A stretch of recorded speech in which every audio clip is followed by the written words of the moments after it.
this onto the bolt here, right? And then I'm going to take the hammer and I'm going to hammer it down. And what that's going to do is that's going to loosen the bolt so that I can actually twist it like that. See, broke free. Makes sense. Now you just keep going until it's fully out. So that one's loose. Now I gotta do the top one. Same thing? Yep. So I'm gonna do this.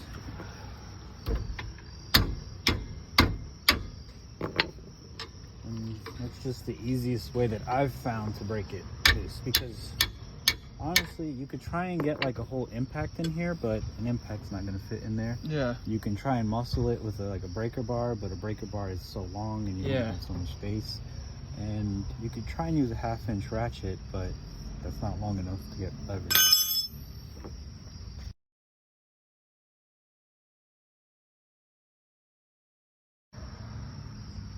So once you take your caliper off with the size 14 bolts, there's 2 in the back of it that go in right here. You want to make sure that these are lubricated. If they're not, they'll get very brittle and rusted and they'll actually break inside. And then have fun trying to, drill it out and who knows what, just to get it back to normal. So if you're doing it, just do it right and make sure that you lubricate it and lubricate all the other right pieces, which I'll be showing you as well, to make sure that you don't have any noises or issues with bolts breaking, seizing, etc.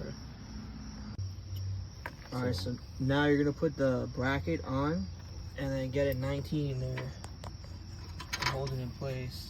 The 19 bolt.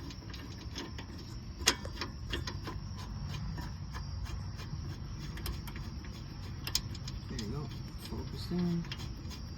Make sure you always hand thread everything in first, so that way if you're using an impact or any sort of power tools, you don't end up cross threading it or stripping your bolts, because that will not be fun.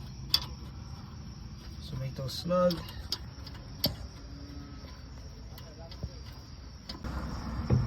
Alright, so now that the other 2 places you need to grease is right here, where it contacts around the pad on the outside, and then also right here as well, which Matt is going to be so kind to assist right now.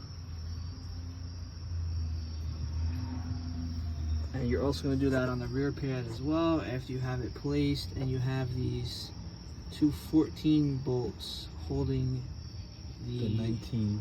Sorry, the 19s holding the caliper bracket on, and then the 14s are actually what's going to hold the rest of the caliper where the piston is, that part, after you compress it down with the either a C-clamp or the great caliper tool that I bought off Amazon.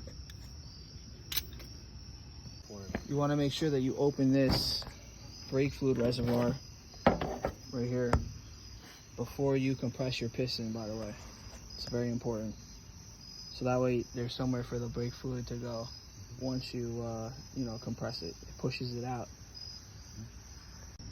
So after you have it lubricated, you're going to go ahead and get the rest of your caliper on by throwing in one of those bolts and sliding it in to hold it in place like that. Again, after you clamp down your piston so you can now fit it over your new brake pads and rotor. Slide in that other top 14 bolt. Get a nice snug, hand tight, and then you can either ratchet it down or use an impact. There is a torque to spec that there should be, so if you want to do that, then I'd recommend looking that up and doing it. Somebody drop it in the video description. Yeah, drop the specs in the comments below if you find it. I personally just do it pretty tight, and then I go a 1/2 turn more and call it a day. Haven't had any issues since, so